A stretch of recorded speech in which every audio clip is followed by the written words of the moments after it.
Hi friends, welcome है हमारे GS India YouTube channels पर। Today we have selected test number 164। Friends, ये हमारा टेस्ट नंबर 164 है। इसमें बात करेंगे नर्सिंग के कुछ इंपॉर्टेंट क्वेश्चन लिए जो अक्सर एग्जाम्स में पूछे जाते हैं। ये क्वेश्चन काफ़ी नॉलेजेबल होंगे आपके लिए, वैसे भी जानकारी के लिए भी काफ़ी अच्छे हैं आपके। और ये क्वेश्चन काफ़ी अच्छे होंगे एग्जाम्स के लिए और हेल्पफुल भी होंगे, क्योंकि ये क्वेश्चन सभी पूछे गए क्वेश्चन है ऑल स्टेट के नर्सिंग एग्जाम्स में। आप देख सकते हैं अपनी स्क्रीन पर ये क्वेश्चन आर स्टेट के CHO, ANM, JNM, staff nurse, BSc nursing, post BSc nursing सभी एंट्रेंस एग्जाम्स के लिए समान रूप से उपयोगी है। UPCHO, UPNHM, MPNHM, MPCHO, Bihar, Rajasthan, Punjab, Chandigarh, MPHW सभी के लिए समान रूप से। Army nursing, CRPF nursing, AIIMS, PGI. Okay, चलिए स्टार्ट करते हैं। क्वेश्चन नंबर फर्स्ट है आपकी स्क्रीन पर। पढ़े फिर अपना आंसर बताएं। Question number first. Question number first पे पूछा गया है, राष्ट्रीय पोषण सप्ताह दिवस कब मनाया जाता है? When is national nutrition week day celebrated? आपको यहाँ पर महीने में बताना है, मंथ दिया गया है, आपको बताना है किस महीने में मनाया जाता है राष्ट्रीय पोषण सप्ताह दिवस। एग्जाम्स में पूछा गया क्वेश्चन है। क्या होगा इसका राइट आंसर? ऑप्शन सी इसका राइट आंसर है। सितंबर महीने में मनाया जाता है। कब? इन सितंबर मंथ में मनाया जाता है राष्ट्रीय पोषण सप्ताह दिवस। ओके, कब मनाया जाता है? ये 1 सितंबर से 7 सितंबर मनाया जाता है। ठीक है, 1 सितंबर टू 7 सितंबर बिटवीन्स। ठीक है, ये हेल्ड किया जाता है या 1 सितंबर से 7 सितंबर के बीच में, या सितंबर महीने के पहले सप्ताह को राष्ट्रीय पोषण दिवस मनाया जाता है।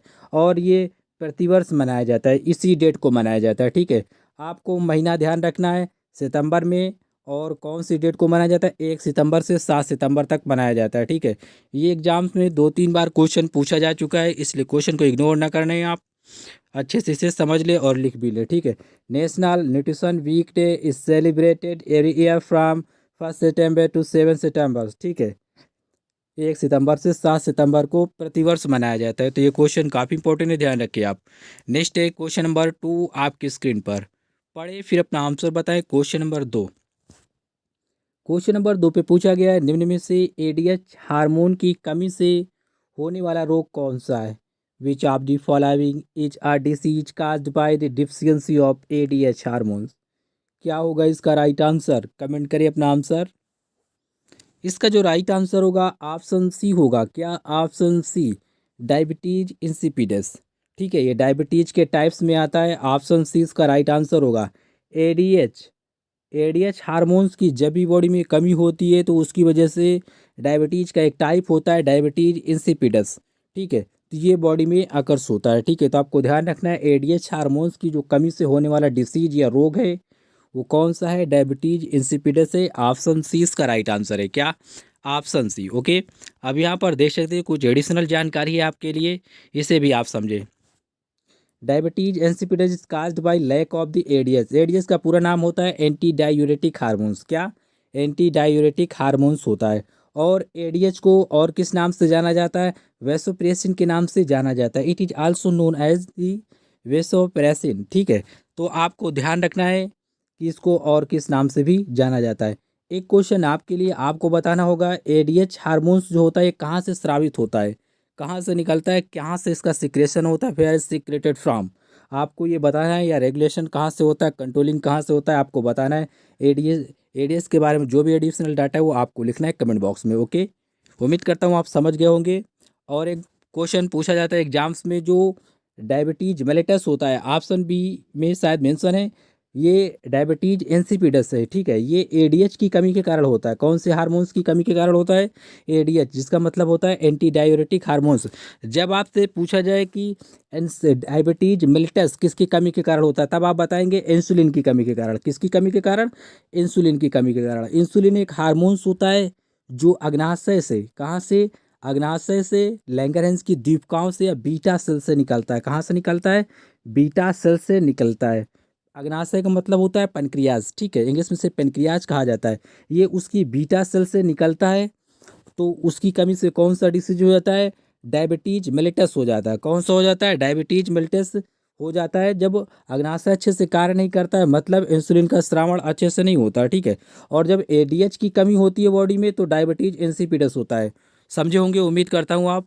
डायबिटीज, देखो जब बात करेंगे एडीएच की कमी से कौन सा डायबिटीज का टाइप होगा, तो आप कहेंगे डायबिटीज इंसिपिडस, ठीक है। और जब कहेंगे कि इंसुलिन की कमी के कारण कौन सा डायबिटीज हो जाता है, तब आप बताएंगे डायबिटीज मेलिटस। कौन सा? Diabetes mellitus. ये ऑप्शन बी पर मेंशन है, ठीक है। ये होता है इंसुलिन की कमी के कारण। जो ऑप्शन बी पर मेंशन है ये इंसुलिन की कमी के कारण होता है, और जो ऑप्शन सी पर मेंशन है ना, ये एडीएच की कमी के कारण होता है। किसकी कमी के कारण? एडीएच की कमी का। ये आप लिख लें क्योंकि एग्जाम्स में क्वेश्चन ये दोनों पूछे जा चुके हैं, ठीक है। तो उम्मीद करता हूँ आप समझे होंगे। नेक्स्ट क्वेश्चन पे चलते हैं। क्वेश्चन नंबर है आपकी स्क्रीन पर, क्वेश्चन नंबर 3। क्वेश्चन नंबर 3 पे पूछा गया है, पुरुष में महिला की तरह स्तनों का बड़ा होना क्या कहलाता है? What is the enlargement of the breast in male like female? आपने देखा होगा बहुत से पुरुषों या बहुत से ऐसे लड़के होते हैं या बॉयज़ होते हैं, उनमें क्या होता है, महिलाओं की तरह क्या होता है, स्तनों का विकास होता है महिलाओं की तरह।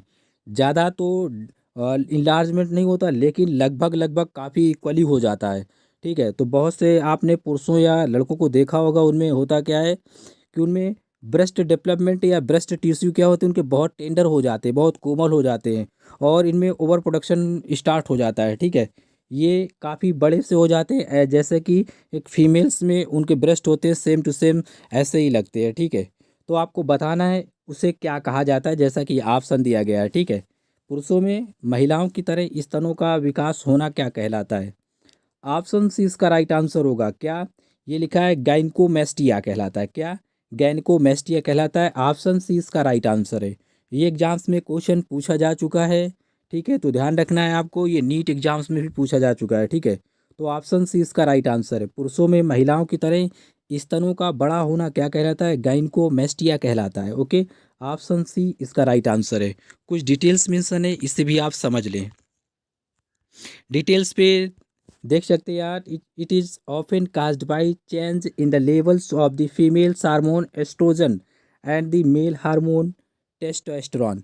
इसमें क्या होता है, जो ये मेल्स में हार्मोन्स जो पाया जाता है उसे टेस्टोस्टेरोन कहा जाता है, और फीमेल्स में हार्मोन्स पाया जाता है एक, उसे एस्ट्रोजन हार्मोन्स कहा जाता है, ठीक है।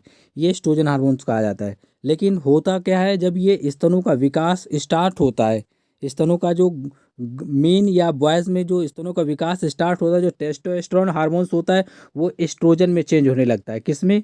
एस्ट्रोजन में चेंज होने लगता है। और जो ब्रेस्ट डेवलपमेंट के लिए काफ़ी महत्वपूर्ण भूमिका निभाता है, वो महिलाओं में एस्ट्रोजन हार्मोन से निभाता है। क्या? ये ओ साइलेंट होता है, यहाँ पर एस्ट्रोजन ही पढ़ा जाता है, ठीक है। कहीं कहीं ओ नहीं लिखा जाता है, कहीं कहीं ओ लिखा जाता है, मेंशन किया जाता है, ठीक है। तो आपको ध्यान रखना है, ओ लिखा हो या ना लिखो, बात वही है, हार्मोन्स एस्ट्रोजन्स की बात कर रहे हैं यहाँ पर, ठीक है। तो इस पे जो टेस्टोस्टेरोन हार्मोन्स जो केवल मेल्स में पाया जाता है, ठीक है, मेनली जो मुख्यतः पाया जाता है, मुख्यतः जो बात करेंगे ये मेल्स में मुख्यतः पाया जाता है मेनली। तो इसका जो चेंजमेंट होता है वो एस्ट्रोजन हार्मोन्स में होने लगता है। मेल में जो एस्ट्रोजन ये टेस्टोस्टेरोन हार्मोन्स पाया गया, इसका जो परिवर्तन हुआ इस किसमें हो गया, ये एस्ट्रोजन हार्मोन्स में हो गया। इस वजह से ये लड़कों या पुरुषों में क्या होता है, स्तनों का विकास होने लगता है, ओके। और मोस्टली ये जो देखा जाता है, ये ओवर डेवलपमेंट इंलार्जमेंट ब्रेस्ट का, ये मोस्टली ज़्यादातर जो फैटी लोग होते हैं, कैसे होते हैं, जो मोटे लोग होते हैं उनमें ऐसा देखने को मिलता है। जो बहुत ज़्यादा फैटी, वो जो मेन हो या बॉयज़ हो, उनमें ऐसा देखने को मिलता है, उनके स्तनों में ऐसा ये डेवलपमेंट शुरू हो जाता है, ठीक है। It most common cause is the overweight person, ठीक है। ये मोस्टली ओवरवेट पर्सन पे होता है। In the gynaecomastia is an over development और the enlargement of the breast tissue in boys और द मेन, ठीक है। ये पुरुष और या लड़कों में ऐसा देखने को मिलता है। इनके जो ब्रेस्ट टिश्यू होते हैं क्या होते हैं, काफ़ी टेंडर हो जाते हैं, और ओवर प्रोडक्शन स्टार्ट हो जाता है टेस्टोस्टेरोन का, एस्ट्रोजन में चेंजमेंट हो जाता है। और जो ब्रेस्ट के लिए जिम्मेदार हार्मोन्स होता है ना, वो एस्ट्रोजन होता है मेनली, ओके। तो उम्मीद करता हूँ आप समझे होंगे। नेक्स्ट है क्वेश्चन नंबर आपकी स्क्रीन पर 4 नंबर। क्वेश्चन नंबर 4 पढ़े फिर अपना आंसर बताएं। क्वेश्चन नंबर 4, शरीर या ब्लड में ऑक्सीजन की कमी क्या कहलाती है? What is the lack of oxygen in the body और द ब्लड कॉल्ड? क्या होगा इसका राइट आंसर? कमेंट करें इसका मोस्ट अप्रोप्रिएट जो भी आंसर है। ब्लड या शरीर या ब्लड में जो ऑक्सीजन की कमी होती है उसे क्या कहते हैं? सभी ऑप्शन मिलते जुलते हैं लगभग लगभग।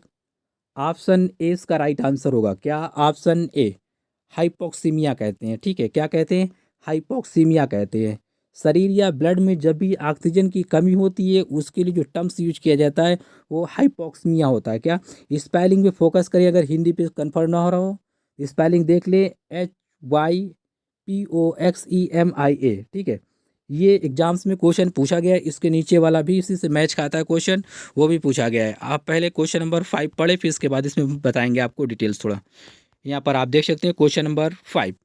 क्वेश्चन नंबर 5 पे पूछा गया है ऊतकों में ऑक्सीजन की कमी क्या कहलाती है या क्या कहलाता है। What is the called lack of oxygen in tissue.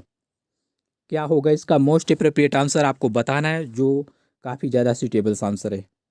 इसका जो राइट आंसर है ऑप्शन सी है। क्या ऑप्शन सी हाइपोक्सिया कहलाता है। देखिए जो क्वेश्चन नंबर 4 था, क्वेश्चन नंबर 5, ठीक है, इस पे जो ऑप्शन दिए गए हैं ना, ऑप्शन पे उस पे हाइपोक्सेमिया था और यहाँ पर हाइपोक्सिया है, ठीक है। इन दोनों में थोड़ा सा डिफरेंट है, इस डिफरेंट को आप बना कर रखें, ठीक है, क्योंकि एग्जाम्स में यहाँ से क्वेश्चन पूछे जा चुके हैं। यहाँ से एग्जाम्स में क्वेश्चन पूछे जाए, जब भी आपसे पूछा जाए, जब भी पूछा जाए आपसे क्वेश्चन में कि जो टिश्यू होते हैं आपके, टिश्यू का मतलब होता है ऊतक, हिंदी में ऊतक कहा जाता है। अगर इसमें ऑक्सीजन की कमी होती है तब क्या कहेंगे, तो इसके लिए जो टर्म्स यूज किया जाता है हाइपोक्सिया यूज किया जाता है। क्या हाइपोक्सिया। हाल ही में ये काफ़ी चर्चा में है, कोरोना को लेके ये क्या है, हाल ही में बहुत चर्चा में ये वर्ड है हाइपोक्सिया और हाइपोक्सिमिया, ठीक है। ये दोनों वर्ड काफ़ी चर्चा में, इसलिए दोनों वर्ड और एग्जाम्स में भी क्वेश्चन यहाँ से बन चुके हैं, पूछे जा चुके हैं। तो ध्यान रखना, ये नर्सिंग के अलावा भी अदर एग्जाम्स में पूछे जा चुके क्वेश्चन है, नर्सिंग के लिए वेरी वेरी इंपॉर्टेंट है। ओके, ऊतकों में जब ऑक्सीजन, जो टिश्यू आपके बॉडी में पाए जाते हैं, इनमें जब ऑक्सीजन की कमी हो जाती है तो उसे हम हाइपोक्सिया कहते हैं। और जब आपके बॉडी में, जब आपके बॉडी में या ब्लड में आपके कमी हो जाती है, बॉडी या ब्लड में ही कमी हो जाती है इसकी ऑक्सीजन की, तो उसके लिए हाइपोक्सेमिया वर्ड इस्तेमाल किया गया था, ठीक है। तो क्वेश्चन नंबर 4 पे मेंशन था, ठीक है। यहाँ पर थोड़ा डिटेल से यहाँ पर देख सकते हैं आप, हाइपोक्सेमिया ये लिखा है या हाइपोक्सीमिया का कुछ लोग पढ़ते हैं, ठीक है। तो hypoxemia is defined as decrease the partial pressure of the oxygen in the blood. क्या होता है जब ब्लड या बॉडी में, ठीक है, जब क्वेश्चन आपसे ऐसा पूछा जाए ब्लड या बॉडी में जब ऑक्सीजन की कमी हो जाती है, आंशिक आंशिक आंशिक कमी हो जाती है, तब उसे क्या कहा जाता है, हाइपोक्सीमिया कहा जाता है। स्पेलिंग यहाँ पर देख ले, हिंदी मीडियम से जो भी स्पेलिंग पे ज़रूर फोकस करें। यहाँ पर एक्स के बाद ये जो EMI और यहाँ पर हाइपोक्सिया लिखा है, ठीक है, XIA, तो इस पे थोड़ा स्पेलिंग पे फोकस करेंगे तो आप एग्जाम में इसे अच्छे से फाइंड कर लेंगे, वरना काफ़ी आपको कन्फ्यूजन क्रिएट हो जाएगा, ठीक है। इस दोनों स्पेलिंग पे आपको लिख लेना है और इसी के वर्ड, ये जो वन वर्ड मैंने एक बार मेंशन किया है इसे आप लिख लेना। ऑक्सीजन की कमी हो जाएगी जब भी आपके ब्लड में तो उसे हाइपोक्सीमिया कहेंगे। और जब आपके टिश्यू में ऑक्सीजन लेवल रिड्यूस हो जाएगा, ऑक्सीजन लेवल का मतलब कम हो जाना, ठीक है, ऑक्सीजन लेवल क्या होगा, रेड्यूस हो जाएगा, कब हो जाएगा, तो उसके लिए हाइपोक्सिया वर्ड यूज होगा। ओके, तो उम्मीद करता हूँ आप समझे होंगे। ये दोनों वर्ड काफ़ी कंफ्यूजन क्रिएट करते हैं, एग्जाम्स में इनसे क्वेश्चन भी पूछे जाते हैं और पूछे भी जा चुके हैं। ओके, तो चलते हैं नेक्स्ट क्वेश्चन में। क्वेश्चन नंबर है आपकी स्क्रीन पर 6। क्वेश्चन नंबर 6 पढ़े फिर अपना आंसर बताएं। ग्लूकेगॉन हार्मोन का स्रावण निम्न में से किस कोशिकाओं से होता है। Which of the following cell secrete the glucagon hormones. क्या होगा इसका राइट आंसर। पढ़ें क्वेश्चन अच्छे से फिर अपना आंसर बताएं। ग्लूकेगॉन एक हार्मोन्स होता है, कहाँ से निकलता है भाई, ये सेल्स के नाम दिए गए हैं। ऑप्शन सी इसका राइट आंसर होगा। क्या ऑप्शन सी अल्फा सेल से निकलते हैं। ग्लूकेगॉन जो हार्मोन्स होता है ये अल्फा सेल से निकलता है, कहाँ से, अल्फा सेल। ऑप्शन सी इसका राइट आंसर होगा। यहाँ पर देख लें कुछ डिटेल्स मेंशन है जहाँ से क्वेश्चन पूछे जाते हैं।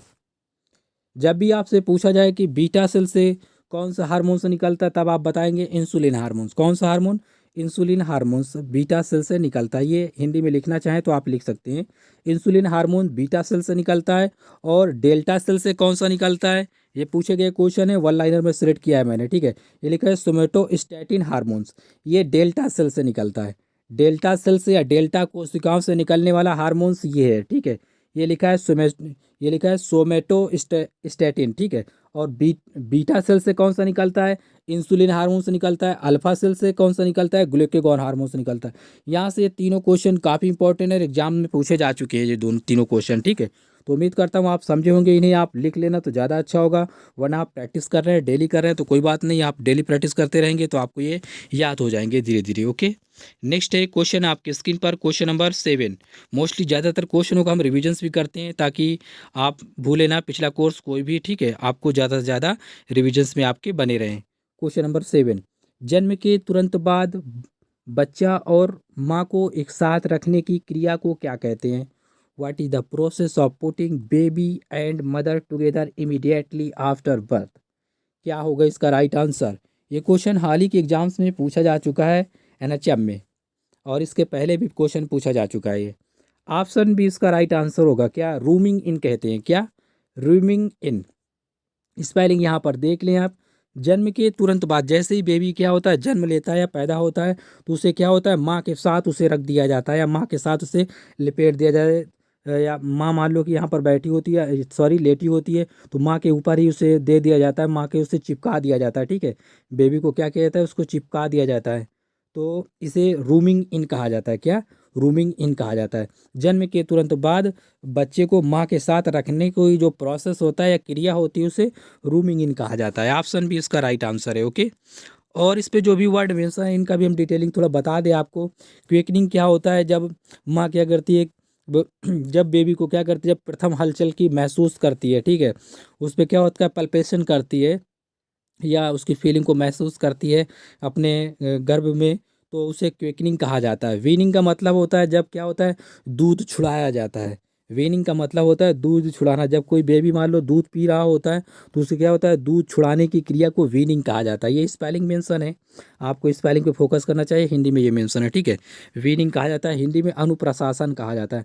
अनुप्रशासन शायद ऐसा ही कुछ वर्ड बोला जाता है, लेकिन आप इंग्लिश में याद रखेंगे तो ध्यान रखें। दूध छिड़ाने की, बच्चे से बेबी से दूध छुड़ाने की प्रक्रिया को वीनिंग कहा जाता है। और प्रथम जब हलचल महसूस की जाती है माँ के द्वारा गर्भ में बेबी की, उसे क्वेकनिंग कहा जाता है। और जो रूमिंग होता है, जब बच्चा जन्म ले लेता है तो उसे माँ के साथ जब तुरंत रख दिया जाता है, माँ के साथ लिपेट के रख दिया जाता है, या माँ अपने बेबी को क्या करती, छाती में लिपेट लेती है, उसके लिए जो वर्ड यूज होता है उसको रूमिंग इन कहा जाता है। ओके, तो उम्मीद करता हूँ ये अपने साथ रखती है, इसके लिए भी रूमिंग वर्ड इस्तेमाल किया जाता है। ओके, माँ अपने बेबी को अपने जब साथ में रखती है तब उसके लिए भी वर्ड जो इस्तेमाल होता है रूमिंग इन। ओके, किसी भी तरह क्वेश्चन पूछा जा सकता है, समझा दिया मैंने। क्वेश्चन नंबर आप 8 पढ़े, फिर अपना आंसर बताएं। पीने के पानी में उपस्थित कौन सा रसायन जो दांतों को चितकबरा कर देता है, उसे क्या कहते हैं, आपको बताना है। जैसा कि ऑप्शन दिए गए हैं, which chemicals present in drinking water makes it brittle? क्या होगा इसका राइट आंसर? ब्राइटल। ये question PCS, public service commission, SSC, CGLs, supply inspectors, कई एग्जाम्स में क्वेश्चन पूछा जा चुका है। ठीक है, ऑप्शन भी इसका राइट आंसर होगा। क्या? फ्लोराइड। पीने के पानी में वो कौन सा तत्व होता है जिसकी वजह से दांत जो होते हैं चितकबरे हो जाते हैं? ठीक है, आपने देखे होंगे बहुत से लोगों के दांत क्या होते हैं, पीले पीले हो जाते हैं। क्या? ये मान लो कि दांत है उनके, ये पीले पीले से हो जाते हैं और यहाँ पर काफ़ी सड़न सी पैदा हो जाती है। ठीक है, वो फ्लोराइड एक प्रकार का तत्व होता है, एलिमेंट होता है, उसकी वजह से ऐसा हो जाता है। और ये जो होता है ये फ्लोराइड की अधिकता के कारण ऐसा होता है। पीने वाले पानी में अगर जो फ्लोराइड होता है वो 0.5 ppm, सॉरी 0.5 ppm से अगर ज़्यादा है तो फ्लोराइड ये फ्लोरोसिस होने के ज़्यादा चांस होते हैं। ठीक है, दांत चितकबरे हो सकते हैं। आपने देखोगे बहुत लोगों के दांत होते हैं, वो पहले तो वाइट थे, बाद में क्या हुआ, दांत गंदे गंदे से महसूस होते हैं। ठीक है, पहले तो सफ़ेद होते थे दांत उन लोगों के, दांत पहले सफ़ेद होते थे, फिर क्या कुछ समय बाद उनके दांत क्या होते, पीले पड़ने लगे, चितकबड़े पड़ने लगे। ऐसा इसी वजह से होता है कि फ्लोराइड की मात्रा ज़्यादा ले रहे हैं वो लोग। ये जैसे कि मान लो पानी जहाँ पर जिस नल से निकाला जा रहा है, या तो वहाँ पर नाला था, ठीक है, या तो नाला था, या तो कोई ऐसा बाथरूम के कुछ भी कई सब्सटेंसेस जैसे होते हैं, या वो पानी आपस में क्या है, मिक्स हो रहे हैं, तभी ऐसा होता है। या पानी वहाँ का सही नहीं है, या फ्लोराइड की मात्रा ज़्यादा होती है। और जब भी क्या होता है, जहाँ पर ज़्यादा गहरे नाले होते हैं वहाँ ऐसा देखने को मिलता है। ठीक है, आपको उस जगह का पानी चेंज करना चाहिए, या उस पानी को क्या होना चाहिए, आपको बॉयल करके पीना चाहिए। ठीक है, तब इससे क्या होगा, फ्लोराइड की मात्रा कुछ हद तक कम हो जाती है। ठीक है, और जो पीने योग्य फ्लोराइड में अगर मात्रा नहीं होगी, अगर पीने वाले पानी में फ्लोराइड की मात्रा नहीं होगी तब भी प्रॉब्लम्स है, तभी प्रॉब्लम से, इसलिए बैलेंस बना के रखना चाहिए, ठीक है। और उसके लिए जो WHO के द्वारा मानित है कि जो प्रमाणित है कि कितना पीना चाहिए, 0.5 ppm पर लीटर के हिसाब से होना चाहिए। 0.5 ppm पर लीटर में अगर फ्लोराइड इतना है तो ये ठीक माना जाता है, ठीक है, ये सही माना जाता है। अगर इससे ज़्यादा है या इससे भी कम है, मान लो है ही नहीं तभी प्रॉब्लम है, ज़्यादा है तो और ज़्यादा प्रॉब्लम है, ठीक है। तो इसलिए आपको बैलेंस बना के रखना चाहिए फ्लोराइड। कभी कभी ध्यान रखना, अगर बाय द वे फ्लोराइड ना मेंशन हो तो फ्लोरीन लिखा होगा। क्या लिखा होगा? फ्लोरीन, क्योंकि फ्लोरीन से ही फ्लोराइड बनता है। तो ध्यान रखिए, अगर फ्लोराइड ना मिले तो फ्लोरीन लिखा होगा, तो ये ध्यान रखना। पीने के पानी में अगर फ्लोरीन की मात्रा या फ्लोराइड की मात्रा ज़्यादा हो जाती है, ये इसी का सब्सटेंस होता है, ठीक है। अगर फ्लोरीन की मात्रा ज़्यादा हो जाती है तो दांत चितकबरे हो जाते हैं। और मैं बता दूं, ज़्यादा अधिकता के कारण इसमें और क्या क्या चीज़ें होती हैं, डेंटल कैरीज हो जाती है। हड्डियाँ जो होती हैं वो क्या होती हैं, कुछ भंगुर हो जाती हैं, आसानी से ये टूट जाती हैं। और ये क्या होती हैं, आसानी से बहुत कड़क हो जाती है और आसानी से टूट जाती हैं। ये फ्लोराइड की वजह से होता है। और क्या होता है, आपने बहुत से लोगों को देखा होगा, कूबड़ निकला होता है। क्या कूबड़ निकला होता है उनकी पीठ पर, या कुछ बॉडी के कुछ पार्ट, या इधर कहीं कुबड़ हो जाता है या इधर कहीं कुबड़ हो जाता है, ठीक है। तो ये कुबड़ जो निकला होता है, ठीक है, इसमें जो इस किसकी अधिकता होती है, फ्लोराइड या फ्लोरीन की अधिकता हो जाती है। फ्लोराइड या फ्लोरीन की अधिकता हो जाती है, उनमें ये कुबड़ के लक्षण आ जाते हैं। तो उम्मीद करता हूँ आप समझ गए होंगे फ्लोराइड के क्या क्या हानि है। ज़रूरत से ज़्यादा लेना भी नुकसानदायक है, अगर ज़रूरत से कम भी है तब भी नुकसानदायक है, ठीक है। मोस्टली क्या है, उतना ही पाया जाता है, लेकिन फिर भी हम लोगों को ध्यान में रखना चाहिए इन सभी एलिमेंट्स के बारे में। ओके, ऑप्शन भी इसका राइट आंसर था। ओके, यहाँ पर आप देख लें, ये लिखा है excess of fluoride affect the teeths, यहाँ पर सॉरी टीथ लिख लेना आप, दांत और बोन्स को भी प्रभावित करता है। कुछ महिलाएं और कुछ बच्चों में मोस्टली ऐसा देखने को मिलता है, उनके क्या होते हैं, हाथ पैर टेढ़े हो जाते हैं। क्या होते हैं? मोस्टली उनके बच्चों या महिलाओं में क्या होते हैं, हाथ पैर टेढ़े हो जाते हैं, बहुत ज़्यादा टेढ़े हो जाते हैं, ठीक है। ये फ्लोरीन की अधिकता या कमी के कारण ऐसा हो जाता है, ठीक है। अधिकता हो जाता है ज़्यादातर, तो इसकी वजह से ये जो हड्डियाँ होती हैं, बोन्स होती हैं, भंगुर हो जाती हैं, बहुत टाइट हो जाए, मतलब फ्लेक्सिबिलिटी नहीं होती, फ्लेक्सिबल नहीं होती ज़्यादा। और थोड़ी बहुत या चोट लग जाने पर, कहीं गिर जाने पर, ये अचानक से यहाँ से अलग हो जाती है, टूट जाती हैं, ठीक है। और इसी की वजह से डेंटल फ्लोरोसिस हो जाता है। डेंटल फ्लोरोसिस का मतलब यही, दांत क्या होते हैं, बहुत पीले हो जाते हैं, चितकबड़े पड़ जाते हैं, ठीक है। इसी को और दांत क्या होते हैं, गिरने लगते हैं। और इसी की अधिकता के कारण कुबड़ भी हो जाता है। देखो, हड्डियों को प्रभावित करता है, दांतों को प्रभावित करता है, और बॉडी में कुबड़ भी हो सकता है। तो उम्मीद करता हूँ आप समझे होंगे, जो भी पॉइंट बताए, ये दोनों पॉइंट एग्जाम्स में PCS में भी पूछे जा चुके हैं, ठीक है, कि कुबड़ किस तत्व की अधिकता कारण हो जाते हैं। तो कुबड़ फ्लोराइड एक तत्व होता है या फ्लोरीन एक तत्व होता है, इसकी अधिकता के कारण हो जाता है, ठीक है, कुबड़। और हड्डियाँ भी कमज़ोर हो जाती हैं, दांत भी कमज़ोर पड़ जाते हैं, teeth भी कमज़ोर पड़ जाते हैं। ओके, उम्मीद करता हूँ समझे होंगे आप अच्छे से। थोड़ा क्वेश्चन नंबर है 9 आपकी स्क्रीन पर, पढ़े फिर अपना आंसर बताएं। EOG का संबंध निम्न में से किससे है? EOG is related to which of the following? जैसा कि ऑप्शन दिए गए हैं, आपको बताना है राइट आंसर क्या है इसका। ऑप्शन बी इसका राइट आंसर है, आई से संबंधित है। किससे? आँख से, ठीक है। EOG का जो संबंध है वो आँख से है।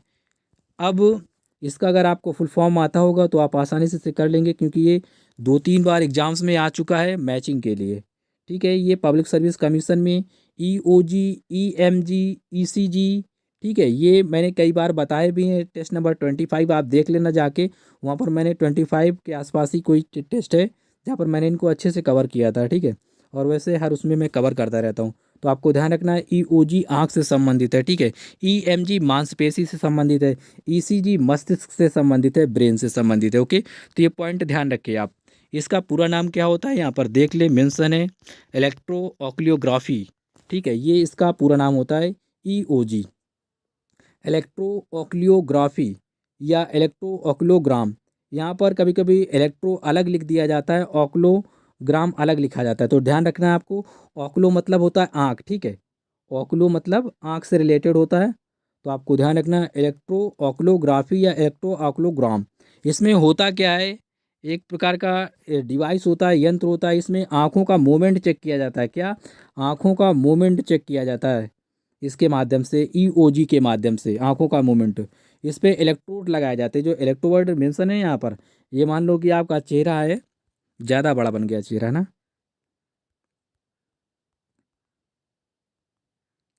ये मान लो कि चेहरा है यहाँ पर, फिर से तो एक यहाँ पर इलेक्ट्रोड लगाया जाएगा, एक गाल के इधर लगाया जाएगा। ये मान लो कि नोज हो गई, तो एक यहाँ पर लगाया जाता है, ठीक है। और एक स्ट्रिप टाइप में यहाँ पर लगाई जाती है, दो स्ट्रिप यहाँ पर, ठीक है। यहाँ पर ये इलेक्ट्रोड लगाया जाता है, इससे आँखों का मूवमेंट देखा जाता है। ये आँख कितने डिग्री पे घूम रही हैं, वैसे ये 360 पे घूम सकती हैं आँखें, कितने 360 की डिग्री पर। 360 का मतलब होता है पूरा चक्कर मार सकती है, ठीक है। कोई मान लो सर्कल है, ठीक है, सर्कल के चारों ओर ये घूम ऐसे मतलब घूम सकती हैं। जब कोई भी पिंड या कोई भी ऑब्जेक्ट, कोई भी बॉडी किसी के चारों ओर ऐसे घूम लेता है, इसी को 360 कहा जाता है, 360 डिग्री, ठीक है। तो उम्मीद करता हूँ आप समझे होंगे। इसमें आंखों का मूवमेंट देखा जाता है कि आंखें किस प्रकार से घूम रही हैं, और रेटिना या कॉर्निया के बारे में अच्छे से अध्ययन किया जाता है। और भी कई चीज़ें होती हैं, जो बीमारियाँ होती हैं, इनसे पता लगा लिया जाता है। ओके, तो उम्मीद करता हूँ थोड़ा बहुत तो समझ गए होंगे आप। नेक्स्ट क्वेश्चन है आपकी स्क्रीन पर, क्वेश्चन नंबर 10। क्वेश्चन नंबर आप 10 पढ़े, फिर अपना आंसर बताएं। आपातकालीन हार्मोन निम्न में से किसे कहा जाता है? Which of the following is called emergency hormone? जैसा कि ऑप्शन में दिए गए हैं, आपको बताना है राइट आंसर क्या है। कमेंट करें अपना आंसर। ऑप्शन सी इसका राइट आंसर है एड्रेनल। एड्रे ये लिखा है एड्रेनलिन। हार्मोन्स को आपातकालीन हार्मोन्स या इमरजेंसी हार्मोन्स कहा जाता है। क्या? इमरजेंसी का मतलब होता है हिंदी में आपातकालीन, ठीक है। तो आपको लिख लेना चाहिए, याद कर लेना चाहिए, adrenaline hormones. Okay, option C इसका राइट आंसर है। इसे इमरजेंसी हार्मोन्स के नाम से जाना जाता है। कई बार इमरजेंसी मेंशन किया जाता है, और कभी कभी आपातकालीन हार्मोन। एसएससी सीजीएल्स में 2-3 बार पूछा जा चुका है ये क्वेश्चन। ओके, क्योंकि एसएससी के एग्जाम्स ऑनलाइन होते हैं, तो उनमें ये क्वेश्चन पहले ऑफलाइन में 2017 में पूछा गया था क्वेश्चन, फिर इसके बाद भी कई बार पूछा जा चुका है। पब्लिक सर्विस कमीशन में भी ये क्वेश्चन पूछा जा चुका है कि आपातकालीन हार्मोन्स किसे कहा जाता है, ठीक है। तो एड्रेनलिन हार्मोन्स को कहा जाता है। ये एड्रिनल ग्लैंड से स्रावित होता है, सीक्रेट होता है। ओके, और ये क्या होता है, जो दोनों किडनियाँ होती ना, दोनों किडनियों के ऊपर एक टोपी नुमा यहाँ पर क्या होता है, ये ग्लैंड दो स्थित होती हैं, यहीं से निकलता है ये हार्मोन्स, एड्रेनल। और ये आपातकालीन हार्मोन्स इसे क्यों कहा जाता है, ये बात समझ ले। जब भी आपको थोड़ा सा डर सा महसूस होता है, कभी भी आपको थोड़ा सा डर महसूस हुआ, या आप ज़्यादा एक्साइट होते हैं, ठीक है, अराउस होते हैं, तब ये हार्मोन्स बहुत तेज़ी मात्रा में निकलता है आपकी बॉडी में। या आपके आपके अंदर जो सेक्सुअल डिज़ायर है किसी के प्रति ज़्यादा हो जाती है, ठीक है, कभी कभी, ठीक है।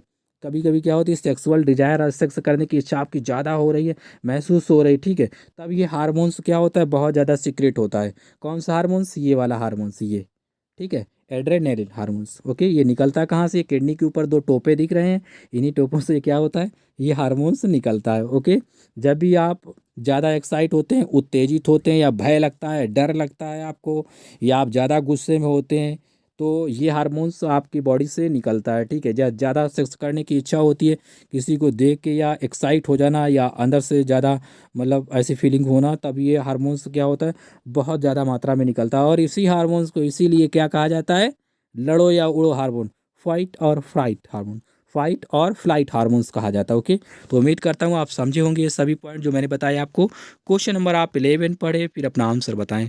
क्वेश्चन नंबर 11 काफ़ी इंपॉर्टेंट है, पूछा गया क्वेश्चन है। क्वेश्चन नंबर 11, क्वेश्चन बहरहाल सभी पूछे गए हैं, लेकिन आपको जो क्वेश्चन ज़्यादा पूछे जाते हैं वो ज़्यादा हम रिवीजन कराते हैं आपके लिए। ओके, यहाँ पर देखें आप, क्वेश्चन नंबर 11, निम्न में से कौन सी बीमारी बूंद संक्रमण के द्वारा फैलती है? Which of the following disease is spread by droplet infection? Hindi में से बूंद संक्रमण कहा जाता है, इंग्लिश में से ड्रॉपलेट इन्फेक्शन कहा जाता है। तो हिंदी मीडियम से जो भी है इसका मीनिंग को जरूर लिख लेना। बूंद संक्रमण is equal to droplet infection. Okay, तो बताइए भाई क्या होगा इसका राइट आंसर? ऑप्शन बी इसका राइट आंसर होगा डिफ्थीरिया।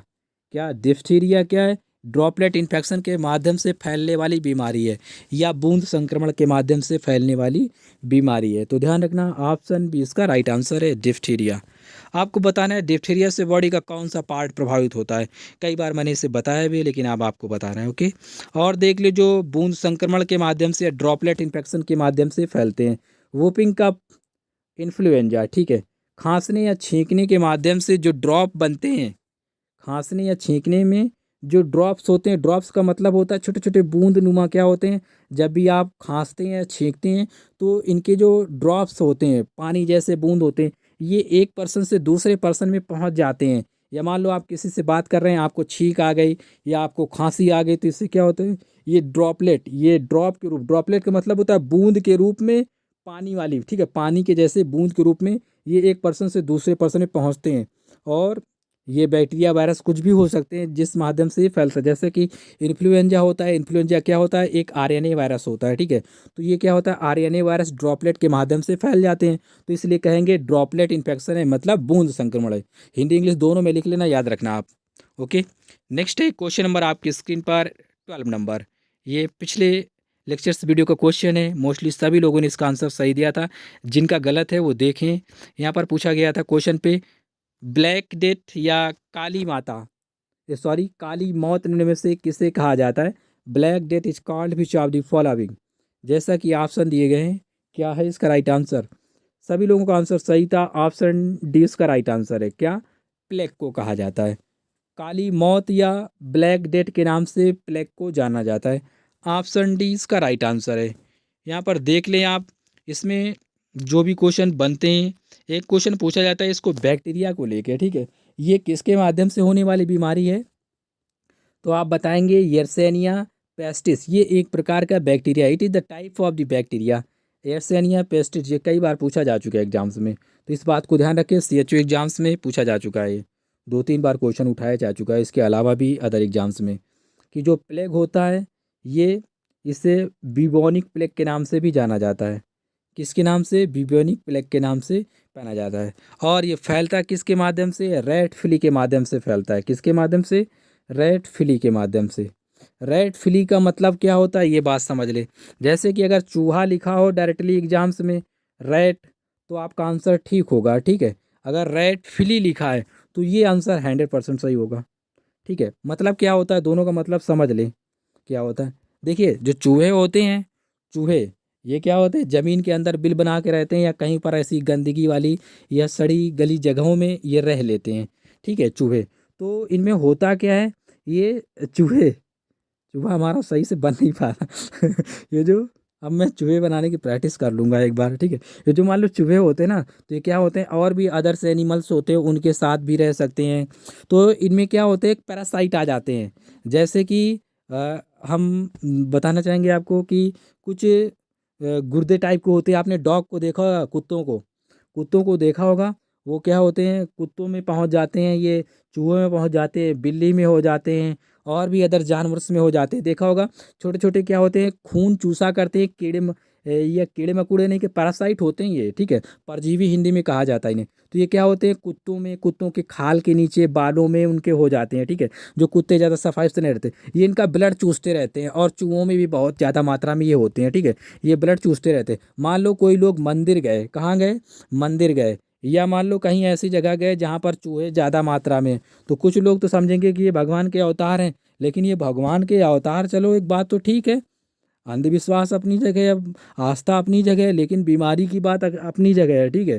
तो अंधविश्वास ही ज़्यादा बीमारियां फैलाती हैं। तो ये चूहे क्या करते हैं, मान लो आपने वहाँ पर कोई लड्डू रखा या मिठाई रखी हुई है, तो ये उसी में जाके क्या हुए, बैठ गए या टॉयलेट कर दिया। या इसके जो पैरासाइट थे, ये छोटे छोटे होते हैं, ये बहुत मैन मैन कीड़े होते हैं। ये जो पैरासाइट होते हैं ना चूहों में, ये क्या होते हैं, मान लो 1-2 लड्डू के ऊपर गिर गया, पंडित जी आए, उठा के आपको एक लड्डू दे दिया, और वो लड्डू आपने खा लिया, ठीक है। वो लड्डू आपने खाया, या आप प्रसाद के रूप में आपने अपने बच्चों को, भाई बहन को, किसी को भी दे दिया, ठीक है। तो ये मतलब प्लेग आप फैला रहे हैं फिर, ठीक है। मतलब ये फैल किसके माध्यम से रहा है, मोस्टली चूहों में ऐसा होता है, ठीक है। प्लेग ये जो फैलता है ना, चूहों में ऐसा फैलता है। और इसके जो और भी मैंने बताया ना, जैसे कि कुत्ते हो गए, डॉगी हो गए, कैट हो गए, इनमें भी ये पाया जाता है। लेकिन मोस्टली जो जिसके माध्यम से फैलता है, ज़्यादातर देखा होगा मंदिरों में बहुत ज़्यादा मात्रा में चूहे होते हैं, और बहुत बड़े बड़े चूहे होते हैं, जिसे छछूंदर भी कहा जाता है, ठीक है। ये जब बड़े हो जाते हैं तो इन्हें इस नाम से भी जाना जाता है।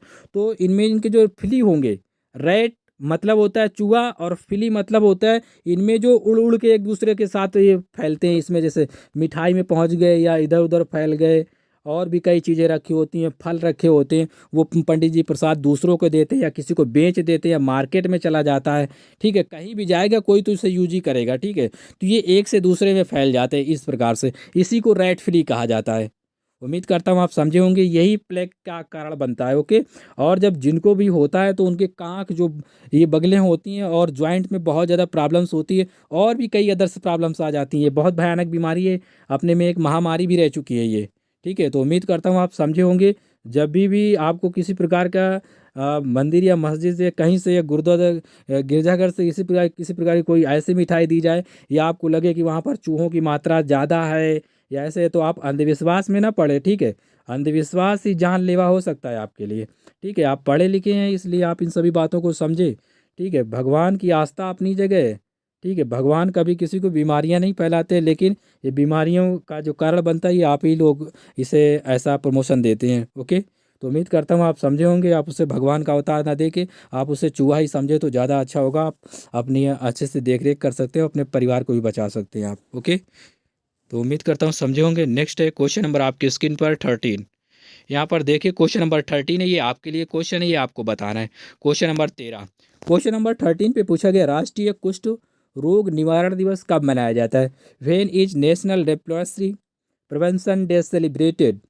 आपको बताना है कौन सी डेट को मनाया जाता है। यहाँ पर डेट मेंशन है, और ये एग्जाम्स में क्वेश्चन पूछा जा चुका है 2-3 बार। ओके। अलग अलग विभाग में अलग अलग डिपार्टमेंट में भी पूछा जा चुका है। ओके। तो उम्मीद करता हूँ वीडियो आपको अच्छा लगा होगा। चैनल पे नए से सब्सक्राइब करना, लाइक करना और अपने दोस्तों के साथ ज़रूर शेयर करना इसे। ओके। और हाँ, आप लोगों ने बहुत दुआएं की, आप लोगों ने बहुत प्रार्थनाएं की, इसलिए मैं आप लोगों को पढ़ा पा रहा हूँ, क्योंकि अब मैं स्वस्थ हो चुका हूँ काफ़ी हद तक। अब जो भी मुझे प्रॉब्लम्स थी, जैसे कि मुझे बहुत फीवर आ रहा था, अब बहरहाल मैं रिकवर हो चुका हूँ आप लोगों की दुआओं के रहम करम से। Thank you. Thank for all of you. Okay. Thank you. Thank you so much. चलिए, मैं यहीं से आपसे विदा लेता हूँ, मिलते हैं नेक्स्ट वीडियो में। Bye, take care, thank you.